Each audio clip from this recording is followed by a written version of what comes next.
Hi everyone, I hope you're all doing well. This video is for the upcoming full moon in Capricorn. And the reason for the number 2 in the title is because this is actually the second full moon in Capricorn this year. The full moon we had last month was also in Capricorn. That one happened at the first degree of Capricorn and at the time of the solstice. This current full moon is happening at the last degree of Capricorn. In the video I did for the last full moon, I pointed out that Pluto has been active in Capricorn since 2008, and that these two full moons were having an effect on the same areas of our lives that Pluto has been transforming since 2008. Pluto has moved into Aquarius now, but it's in retrograde, and it will re-enter Capricorn one last time. The Pluto retrograde officially ends on October 11th, but the actual period of time it will spend in Capricorn before it moves forward into Aquarius is from September 1st to November 19th. And it's important to note that Pluto will only go back to 29 degrees of Capricorn, so it really is only the last degree of Capricorn that Pluto will be working with in that whole time. And guess what? That's the same degree point that this full moon is happening at, so it definitely seems like an important degree point for this year. It also came up in the last angel messages reading I did that for some of us, Pluto in Capricorn is the only transit we'll experience that involves Pluto being in an earth sign. You would have had to be born before 1972 to have experienced Pluto in Virgo, and you would have to live another 70 odd years to see Pluto enter Taurus. So really, the most any person might experience in their lifetime is 2 earth sign transits for Pluto. In my case, it's really just going to be this one Capricorn transit, and I suppose that's true for a lot of people as well. And I do feel the significance of that because earth signs are the ones that relate to our material existence. And so if Pluto started transforming our material lives in 2008, then Pluto re-entering Capricorn one last time as part of this Pluto retrograde is likely going to mean that something about our lives will reach a stage of closure, resolution, or completion. I say that because Pluto isn't going to go back to that point again in our lifetimes. It will instead move forward into Aquarius, where it will spend the next 2 decades. Thank you for joining me today. I will work through this slideshow. I do this as a slideshow because I channel through writing, but I will go through the slideshow and I hope you enjoy it. Thank you. So in terms of the structure of this video, I will start with the astrology of this full moon, which is on the 21st of July 2024. And then I'll go through a tarot and oracle card spread that I pulled for this full moon. I personally tend to find that the astrology and tarot connect, but if you're not into astrology at all, you can skip straight on to the tarot reading. I will have timestamps listed in the description box for each section of the presentation. Alright, so this here is the full moon in Capricorn chart, and I've highlighted all the details that seem interesting to me. I feel like lately there are a lot of aspects on these charts, and I suppose that's just a reflection of the strong cosmic influences that are having an effect on us all right now. It might take us a bit of time to get through all of this, so as I said before, if the astrology is not your thing, you can just skip through to the tarot spread. So I'm going to start with the full moon, and it's a fascinating full moon for a few reasons. As I've said already, it's the second Capricorn full moon in a row, and they have touched on both the first and last degrees of Capricorn. Here we have the moon at 29 degrees of Capricorn and the sun at 29 degrees of Cancer. 29 degrees is always an interesting degree point because it is known as the anaretic degree of the sign. It's the last degree of the sign, so it's one that represents the end of the journey if there's for any planet that has been moving through a sign. The planet at this point has worked its way through the energies of the sign and it's actually ready to move into the next sign. This means that when we see planets at the anaretic degree, we see them as more evolved than they were when they first entered the sign. So with this full moon, the sun here has had a full experience of Cancerian energies before getting to 29 degrees of Cancer, and similarly the moon has had a full experience of Capricornian energies before reaching the 29th degree of Capricorn. And interestingly, we even have a sextile here in this chart because Neptune is at 29 degrees of Pisces, and it is in sextile to this full moon. Now, 29 degrees of Pisces is even more special because not only is it the anaretic degree of Pisces, it's actually the final degree of the entire zodiac wheel. And that's really quite big at the moment because Neptune is the ruler of Pisces, and this anaretic degree of Pisces means that Neptune has been all the way around the zodiac wheel, and really it is as spiritually evolved an energy as it's ever going to be. And so here at this full moon, this is a powerful supportive influence coming from Neptune. And Neptune, of course, is related to the spiritual, the mystical, divine inspiration, psychic sensitivity, and divine and unconditional love. So it's an absolutely beautiful energy. But I should also say it's known as a murky, boundaryless place of fantasy, dreams, and visions. And that could mean that the influence of Neptune can also bring fears and delusions. And that can mean essentially that our subjective experience is being influenced by ideas and beliefs that are actually illusions and not exactly true. Now, I tend to think that with a positive aspect like a sextile, it's the positive influences of the planet that are more likely to show up, but I can still see that this might be a tricky energy. I feel like you need to make sure you're very grounded if you're going to be making any big decisions, because you might not really have a clear idea of what is going on, and there might be information that you don't have access to. Now, there's not really a lot you can do about that, but you should keep this potential in mind. And essentially, if you have decisions to make and you can delay them, then it would probably be a good idea to delay them. But if you do have to make a decision, then make sure you've thought it through really well rather than making it from an emotional, reactive state. For example, if you were suddenly suspicious that your partner was cheating on you, then don't just immediately decide that your relationship is over based on that. They might be cheating on you, but unless you have evidence of that, it's possible they might not be cheating on you and there's some other reason for their funny behavior. Now, what I'm saying with this kind of energy is that it is possible you could make a decision now and then later get information that you wish you had known, because that could have in some way meant that you made a different decision.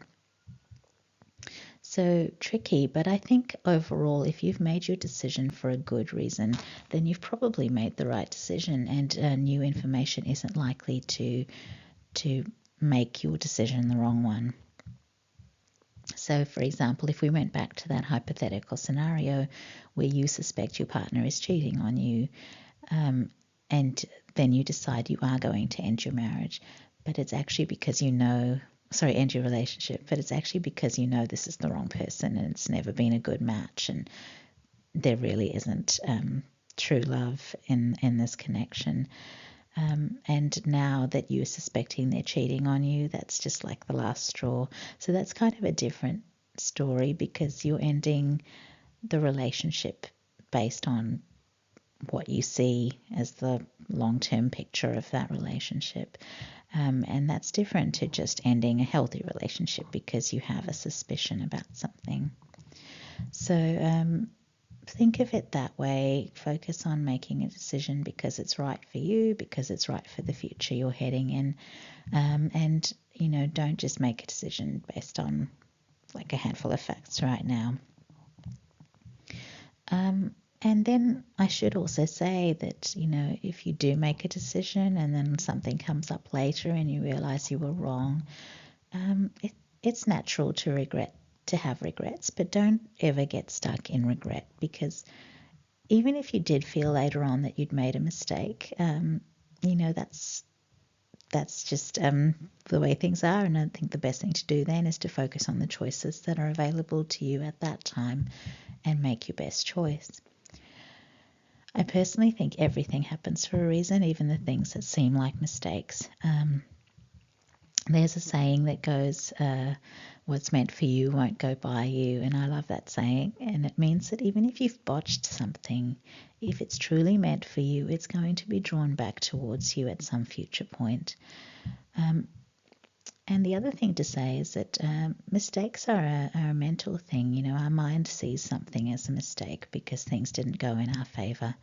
But from a spiritual perspective, the mistake itself also had a purpose. It altered your course, and it meant different experiences and different lessons, and ultimately more wisdom. And as souls, all of that is a necessary part of the journey. We really wouldn't learn much or evolve much if we led perfect lives where everything worked out for us and there were no challenges or struggles or hardships. So spiritually speaking, a life like that would be a pointless one, because we are here to learn, to experience, to grow, and to evolve. So the mistakes aren't actually mistakes. Our mind might call them mistakes, but they're actually part of the life experience that we're here to have. Now, getting back to this chart, it's time to talk about Pluto again, because it is in retrograde and it has got back to 0 degrees of Aquarius now. And that actually puts it in a position of conjunction at this full moon, because it's only 1 degree away from the moon, which is at 29 degrees of Capricorn. Pluto obviously brings intensity because it is the planet of endings and transformations. But a conjunction is another positive aspect. So again, I would expect this dynamic to be gentler than if we were talking about a hard aspect like a square or an opposition. It is important to note, though, that Pluto is in a conjunction with this full moon, and that is the anaretic degree of Capricorn is significant, because Pluto has obviously been working in Capricorn for 16 years, and it's already worked with the anaretic degree of Capricorn, and it's going to be back there again for a couple of months or towards the end of the year. So this last retrograde that Pluto has into Capricorn will be the last time Pluto enters Capricorn in our lifetime. Pluto will then move into Aquarius and stay there for the next 2 decades. And with all of this, as I said before, 29 degrees of Capricorn is obviously a point that matters enough for Pluto to go back and work with it again. And it's doing that at this full moon, and it's going to do that again directly later this year by entering Capricorn and going to that exact point. The keywords that always come up in relation to full moons are release, completion, revelation, and illumination. And so I feel like Pluto's involvement here means it is about some aspect of our physical lives that needs to be complete before Pluto moves on to Aquarian themes that it needs to focus on next. So our attention here is being brought to something we're meant to be releasing, either at this full moon or before the end of the year. Now, Neptune supporting this whole dynamic means that whatever is being brought to our attention, it's part of the divine plan. So I think it's possibly the best, I think it's best to adopt an attitude of acceptance and surrender in relation to whatever is being illuminated, because it is probably with this arrangement of planets, I would say it's it is what the path that you're meant to be on, really. So have a look at whatever comes up, and you make your best decision, and try not to fight it. So if there's something that needs to be released, and there'll be a part of you that knows that, but try not to resist from an ego angle of I don't want to give this up, or I don't want to let this go.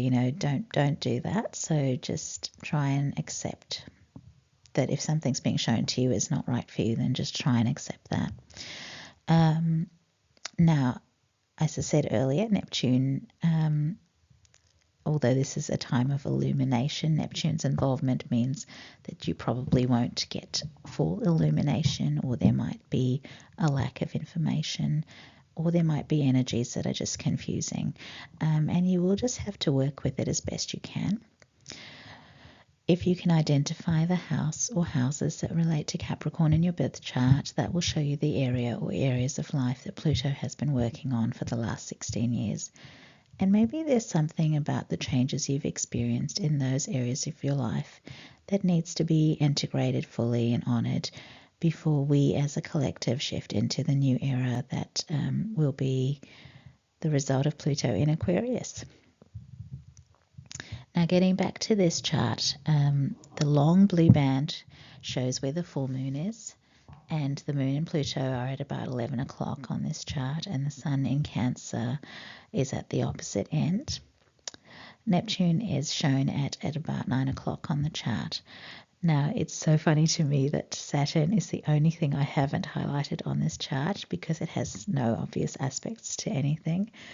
But Saturn is actually the ruler of Capricorn, and so it's the ruler of this full moon. And it almost feels like Saturn just decided to sit this one out because there were so many other big players doing their thing. But yeah, getting back to the chart, I also highlighted in blue Uranus in Taurus and Mars in Gemini. They're conjunct, and they are at about 7 o'clock on this chart. So they are in a conjunction and in a trine with the full moon. The actual Uranus-Mars conjunction was exact in Taurus, or is exact in Taurus on the 15th. I'm recording this on the 14th. So it's exact tomorrow, and that is something with explosive potential because of their energies and because they're operating in Earth sign territory. So there could be some unexpected blow up in our material lives that might also have an impact on us at this full moon. And this is showing up as a trine to the full moon though. So I feel like if something does happen as a result of this Mars-Uranus conjunction, whatever emerges from that is also going to play a supportive role in terms of what this full moon is bringing up for us. And as I just said, I'm recording this on the 14th, so the day before this conjunction is exact. And it's been an interesting day because I think most of today has been spent in the news focused on the assassination attempt on Donald Trump. So very interesting that it times in so closely with this conjunction. Don't know what that will, what impact that's going to have on the US elections coming up, but it would certainly be interesting to see. And yeah, now I'm going to go back to the chart because I also, while I was looking at this chart, observed something interesting because Lilith is at 2 degrees of Libra, and it became clear that it was in a trine with Mars and Gemini. And then I remembered that Sedna is also in the same spot as Mars and Gemini. It's right there at the start of Gemini. Now, I don't normally look at the aspects beyond the main planets, but this is clearly an air sign trine that I was seeing that was involving Lilith, Mars, Sedna, and Pluto. And obviously because Pluto is conjunct the full moon, it's involving the full moon as well. So these are all energies in air signs, and air signs are about the mind, and the 3 air signs relate to the individual mind, our connections to significant others, and our connections to the collective. So with it being air signs, I guess there's going to be a lot of thinking about our own lives, our relationships, and our situation or contributions to the collective. This full moon, as I said, is influenced by this trine.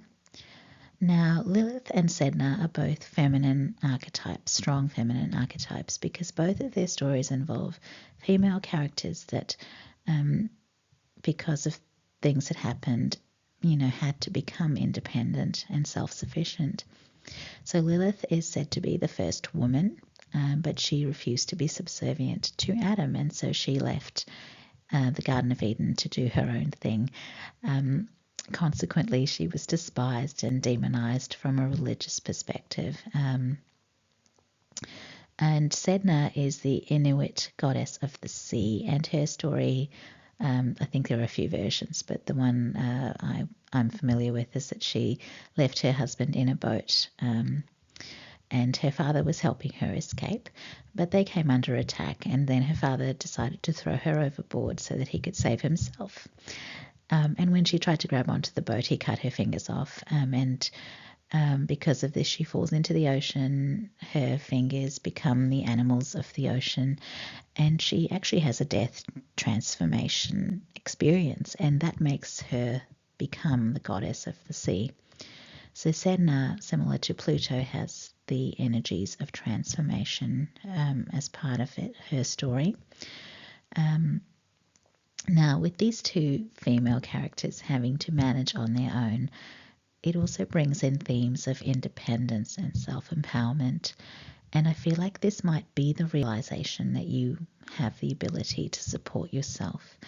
And even if you've never had to be independent and self-sufficient before, you would definitely be able to do it if you had to, because the potential already exists in you. Now, it might require some event or challenge to activate this potential, but the potential exists. And so if there is any fear in relation to that, try to see that it is only a fear. If you actually did have to make it on your own, you would figure it out. Now, the presence of Lilith also carries extra energies, because Lilith is also about the hidden, the shadow side, the part of us, the parts of us that might be repressed or shamed, and the parts of us that desire to be wild and free and to live life on our own terms, rather than in accordance with the rules of society or the expectations of others.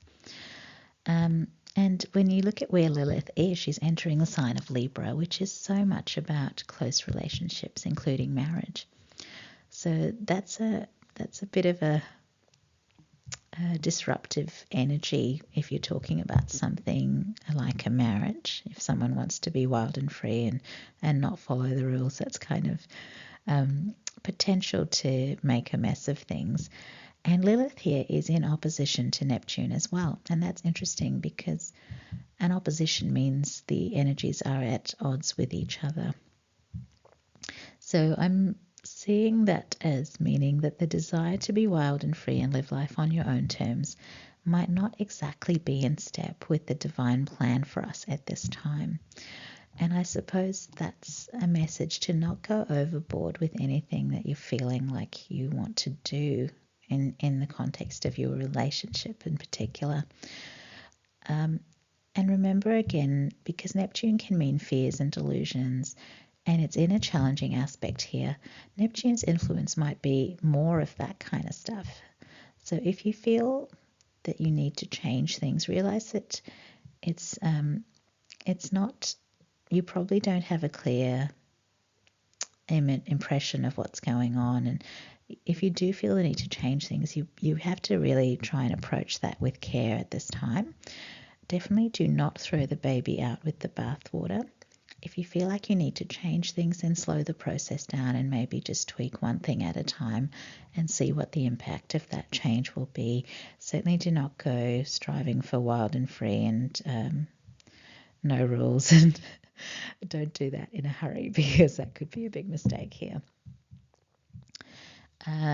In red on this chart, I've highlighted Chiron in Aries at about 8 o'clock on the chart, and Mercury in Leo at about 4 o'clock.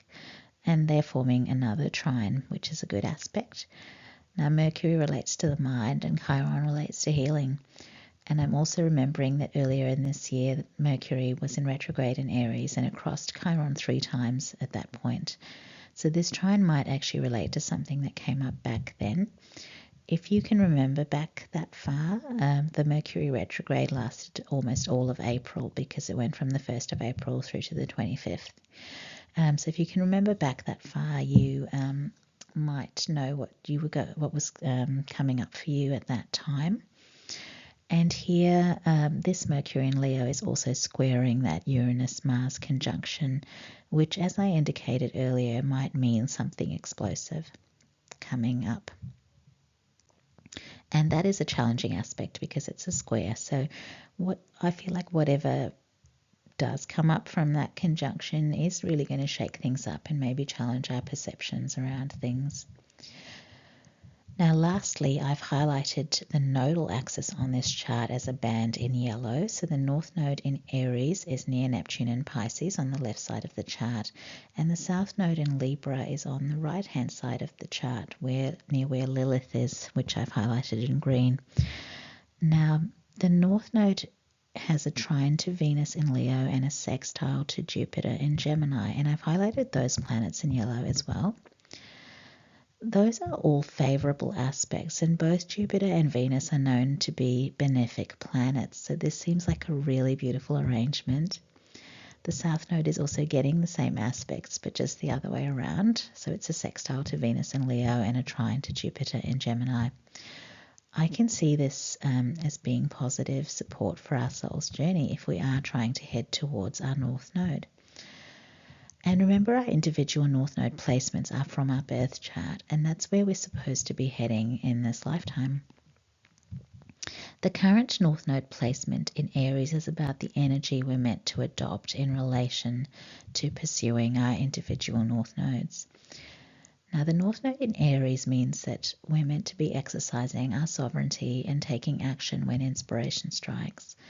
And with the South Node in Libra, that means that we cannot be in the energy of people-pleasing or compromising on what we want in order to keep the peace. So that kind of stuff is a no-no with this current nodal axis placement.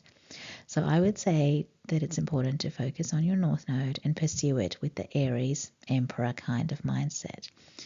And if you're doing that, then this benefic support of Venus in Leo and Jupiter in Gemini will be extra rewarding. And when you think about it, Jupiter in Gemini means big ideas and an abundance of ideas in your head. And Venus in Leo means more love, more passion, and more creativity in your heart. So if you're already doing the North Node in Aries thing of taking inspired action towards your North Node, those extra energies are really going to give things a boost. Now, I'm actually an Aries, so my inner Emperor is loving the sound of that.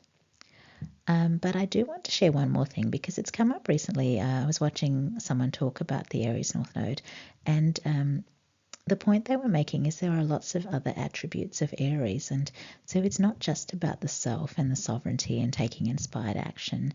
And one of the things that did come up is that Aries is a very simple and direct kind of energy. It doesn't do complex interactions and dynamics. Aries is very to the point, matter of fact, 1 + 2 = 3, and the quickest way to get from point A to point B is a straight line. It's really stuff like that. So Aries energy is also not about overthinking things, and it's about finding the simplest, most basic way to accomplish something. So if you've heard of the KISS principle, keep it simple, stupid, that's kind of the energy to be in. So with this North Node in Aries, you really shouldn't be trying to come up with some complicated plan to change your future. You just need to picture where you're trying to get to and then look for the simplest, most basic, most direct approach that's going to get you there. It doesn't have to be an elegant or sophisticated plan or process.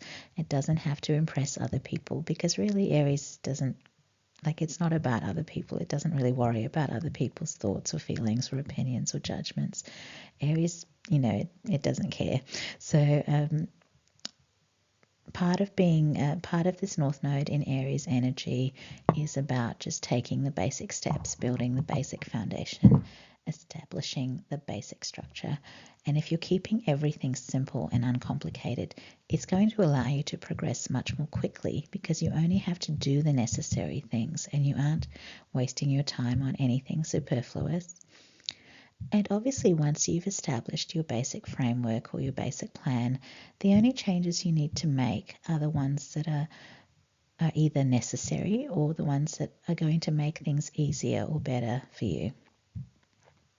So that's something important, and I thought it was very interesting as a discussion point.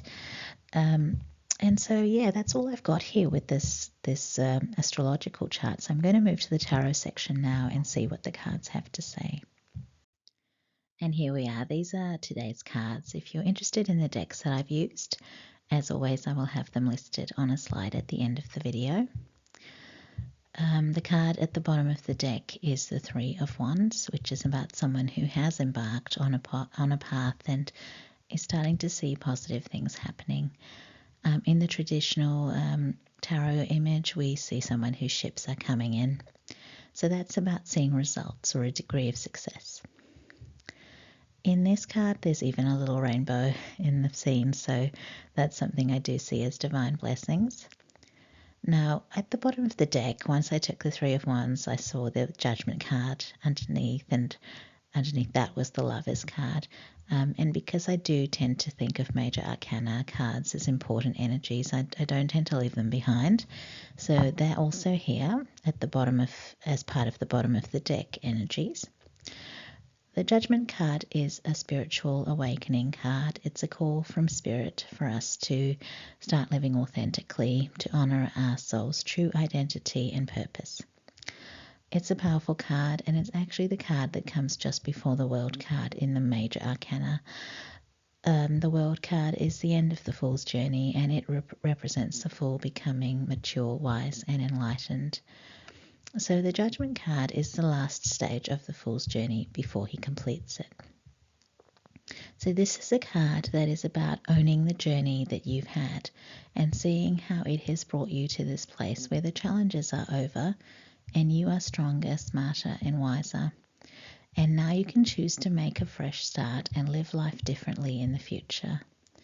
And by living life differently, I mean living life in a way that is conscious and aligned, because now you are an awakened, enlightened person, unlike the naive, clueless person you were when you started on the Fool's journey. And believe it or not, the Judgment card is related to Pluto, and that's interesting because of Pluto's involvement in this full moon. And what we've discussed about how Pluto is almost finished with Capricorn, but not quite. And to be honest, the 29th degree of Capricorn is making me feel like that is related to this Judgment energy, because we're almost done with that part of the journey, and there's just one more thing we need to go back and sort out before it's done. And the Judgment energy is like that, because you're at the stage where you've almost finished the Fool's journey, and you just have to assimilate everything that you've experienced over the course of that journey before you can move on to something new. So I'm definitely seeing the similarities there. The Lovers card, which also showed up, is related to Gemini, and it's a card about choices, and in particular about love-based, heart-based choices. And it definitely makes sense that those would be the right choices to make if you do want to live a life that is aligned with your soul's true identity and purpose. So you should be making choices that will make you feel fulfilled, because they give you a sense of joy and a sense of purpose. So what I'm getting from these cards is that this particular spread is about people who have already understood the need to make aligned choices, and they may already have started making those choices, because we have that rainbow in the Three of Wands card, and that means that the choices they're making are attracting divine blessings and positive results. Now, it's also interesting that in this bottom of the deck section, we've got 3 angels and in 3 cards, and I think that's suggesting there's a lot of angelic support around, and that's angelic guidance and protection for these people who are choosing to make these more aligned choices. If this is resonating for you, the number 444 is one that I associate with angelic support, so you might actually see that number a lot, and when you do, it is confirmation that you are supported. And the Lovers card, before I finish up here, the Lovers card in this deck always makes me smile, because in the image, the angel has taken the hands of the 2 individuals on the card, and they actually look really surprised. And so maybe the level of support you're getting is surprising to you. Maybe you're finding things much easier than you expected on this new path, and maybe the obstacles you thought you'd have to face just aren't appearing. It just feels much smoother and easier than you were expecting. And the other thing to say is there are also 2 people on this card, and the angel has taken both of their hands, and that for some could be about a partnership or an alliance that they're not expecting. And of course, that might be another blessing that's happening on this path. It might be that there is someone whose path and purpose is a very close match to yours, and the universe is going to introduce the two of you. And it could even be more than one person, because obviously when two people meet and realize they can collaborate with each other, they are likely to introduce each other to other people in their respective circles. So this could mean either an alliance, a partnership, or maybe even a whole soul tribe kind of experience coming through. All right, so this aligned new path has a lot going for it. And I guess that is what happens when you're on an aligned path. You know, the universe probably says yes, because you're finally doing the thing that you're meant to be doing, and finally doing the thing that's in line with the divine plan. And so to keep you on the aligned path, I guess the universe is going to make sure you get all the support and encouragement and love and blessings that you need. And that's really lovely to see. Now over to the main spread. So the first tarot card here is the Nine of Cups, which is a great card because it is about wishes being fulfilled. The second card is the Ace of Pentacles, which is another great card because it's about a new opportunity or windfall. So this is something good showing up in the material world. And interestingly, I do tend to see the Ace of Pentacles as Capricornian energy because it's the ace of the earth element, and new beginnings are very much related to the cardinal sign type energy. So, yep, I can see Capricorn here too. And so it's all really positive so far. In terms of the oracle cards, we also have the goldfish card, which reads increase in material wealth or spiritual growth. And that certainly fits with what we've got here, you know, with all these positive cards that we've got here. And we also have the stars card, which is also very positive. It has a few keywords on it, so I'll just read them all out now. They are wishes come true, peace, miracle, dream, falling in love, hope, inspired, providence, blessed, and nighttime. So this card also fits perfectly with all of these positive energies. And it's also a number 16 card. And that makes me think of two things. So 16 is the Tower card in Tarot, and that's a card with Mars associated to the zodiac, associated to the planet Mars, sorry. And it's the energy of sudden upheavals and change. So this might mean the blessings show up instantly or unexpectedly, and as a result, they do cause a bit of a shake-up. And obviously Mars in the astrology is connected to Uranus in Taurus at the moment, so could be interesting. I think in the astrology we were wondering if that was kind of a negative kind of impact, but it could certainly be a positive one. There's no reason it couldn't be. So maybe that relates to that. But getting back to the number 16, the number 16 also reduces to 7, which is a spiritual number, and I feel like this is confirmation about this person's journey being in alignment with the divine plan. The Stars card also has the Six of Hearts on it. This would relate to the Six of Cups in Tarot, which is an energy that relates to nostalgia in relation to happier times with genuine soulmate connections. Just the word nostalgia suggests that maybe those close connections are not necessarily around at this initial point in the journey. But thinking back to what came up in relation to the two people on the Lovers card, and that could be indicating that one of the wishes being fulfilled here is that there are new soulmate connections coming in.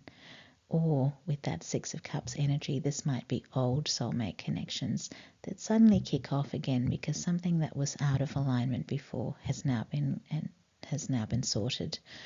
And I did channel something like that in the astrology too, because I remember talking about how people can make mistakes and feel that they messed something up, but if it was something that was truly meant for you, it would be drawn back to you again at some point down the line. So this could certainly tie in with that again. The words falling in love are also on the Stars card, so this could certainly be about romantic soulmates, but if it's not about that, then falling in love to me can also just mean being in that energetic vibration of loving life, which is an amazing feeling. Now, the numbers in the spread are also great. There are 3 6s in the spread because the Lovers card is a number 6. We have the card Criticism here, which I haven't talked about yet, but it's a number 6 card. And obviously 6 of Hearts came up on the Stars card. So repeating 6s to me is a number synchronicity that relates to unconditional love. But I also had an experience about a month ago where a Chinese friend of mine told me that 6 is the number of luck in Chinese numerology. And I always thought it was 8, but apparently 8 is seen as lucky because it's associated with wealth. But the number 6 is actually the number that is genuinely associated with luck. And it was an interesting conversation because he brought it up and it was just something that came up randomly. And he's not even someone who knows that I pay attention to number synchronicities. So I feel like through that conversation, the universe wanted me to start connecting the number 6 to both unconditional love and luck. And so having 3 6s here is fantastic. And we certainly have energies here that are suggestive of luck as well as love. And now finally, I guess I have to talk about the not nice cards. And it's pretty clear here that these cards are to do with other people. And I guess it's a fact of life that not everyone out there is going to be happy about good things happening for you. And I think both of these cards are showing how that might look in your life.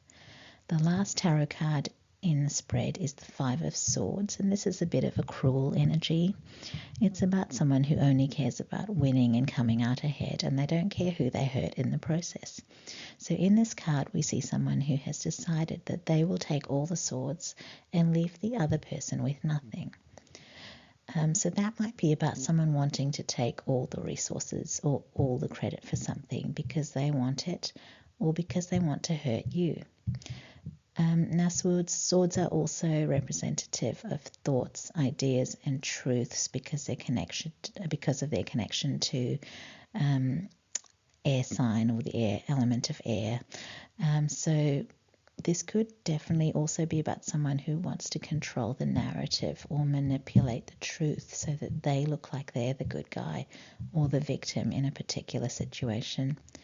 And so they're doing that, and by doing that, they're making you look like the bad guy.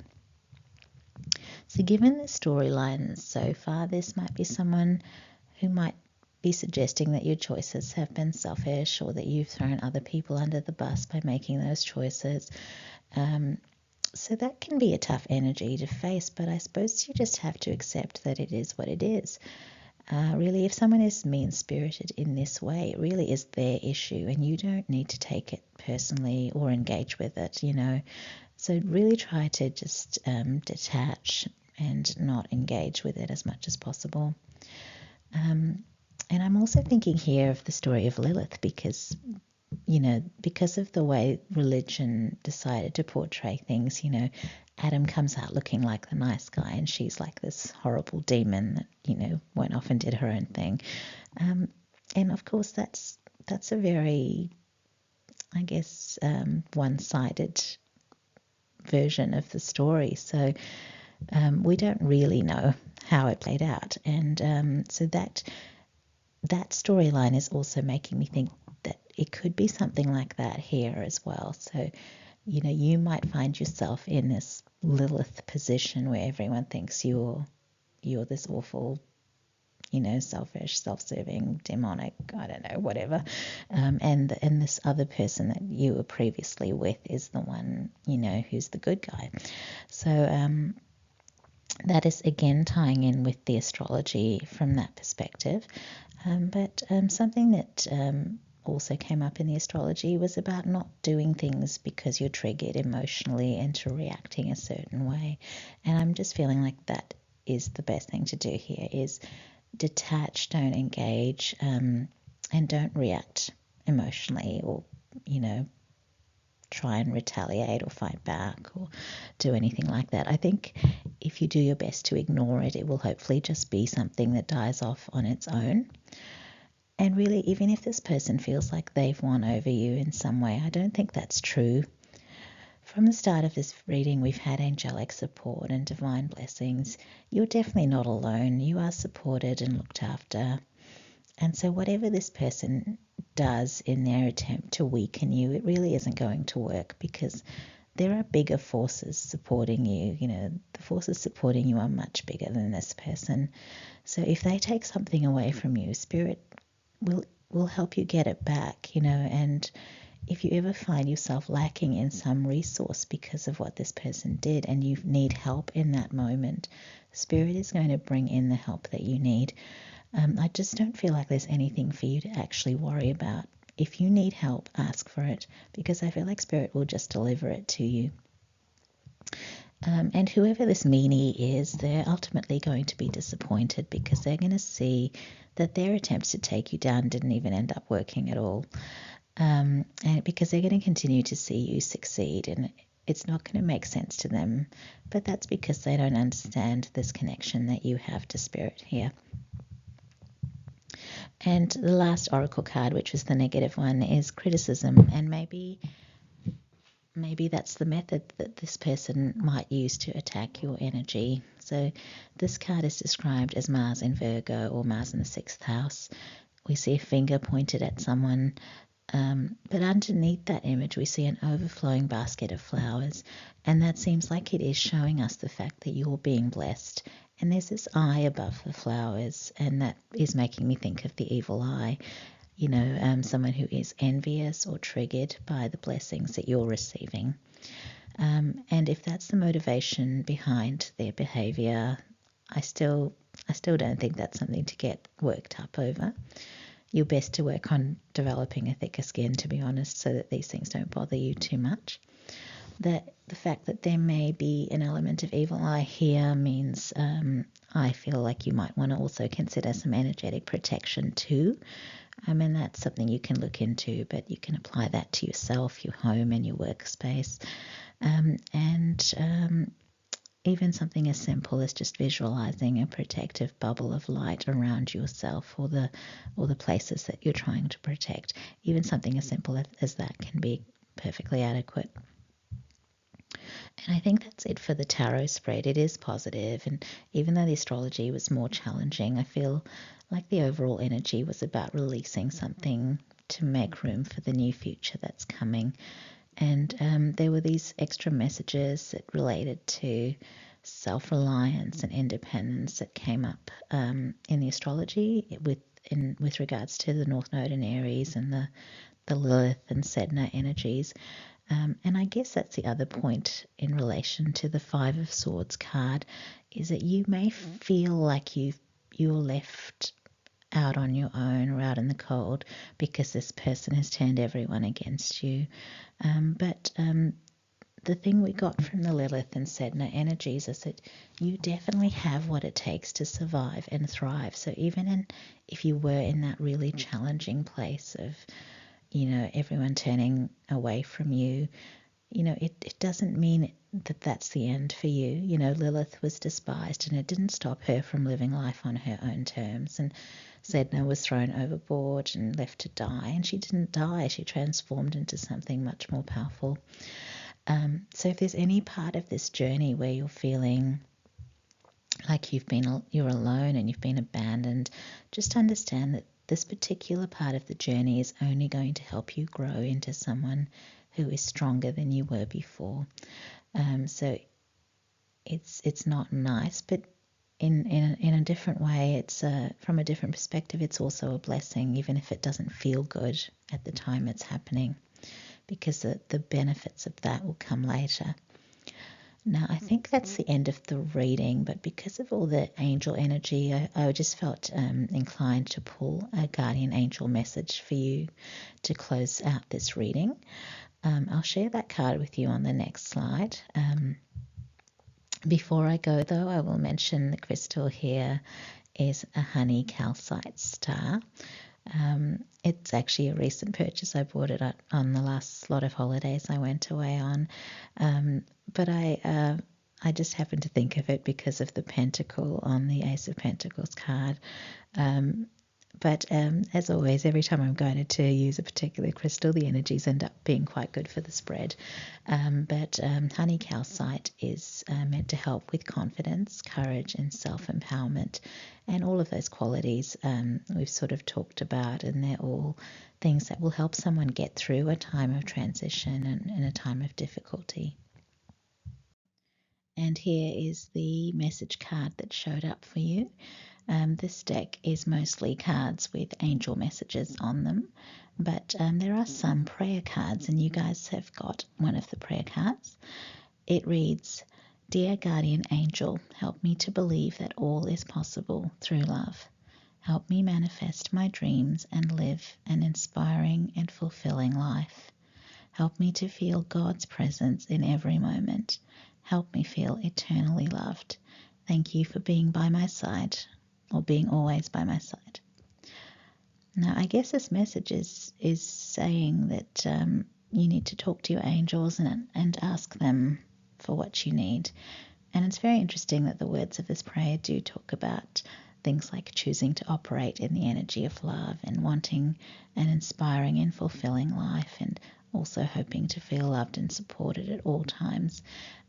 All of those things definitely fit with the reading that we've had. And there is again the suggestion that you might have some solitary times on the path that you've chosen, but the angels want you to know that you are never actually alone, and that you can reach out to them and ask them for their help at any time. All right, I'm sometimes guided to kind of slip in a quote or something to close the reading out, but I really wasn't guided towards anything like that today. So I'm going to call this the end of the reading. As I said earlier, I would have the details of the decks for people who are interested. The tarot deck was the Dreaming Way Tarot. The Oracle decks were the Tea Leaf Fortune cards, the Oracle of the Radiant Sun, the In2it Oracle, and the Guardian Angel cards. And as I mentioned before, the crystal is honey calcite. Finally, I'd just like to thank you for taking the time to watch the video. If you enjoyed watching this video or found it helpful, please show your support by liking the video or making a comment. Please share the video if you think others would also benefit from it. You can also show your support by subscribing to the channel, and that will of course mean that you are notified of videos that I upload in the future. There's a little thumbnail image here of my Facebook blog page, so you can check that out too if you're interested in supporting me on Facebook. And that's it for this full moon reading. I would certainly appreciate any comments or feedback that you have on the video. Thank you for staying to the end, and I hope that I'll see you again in a future video.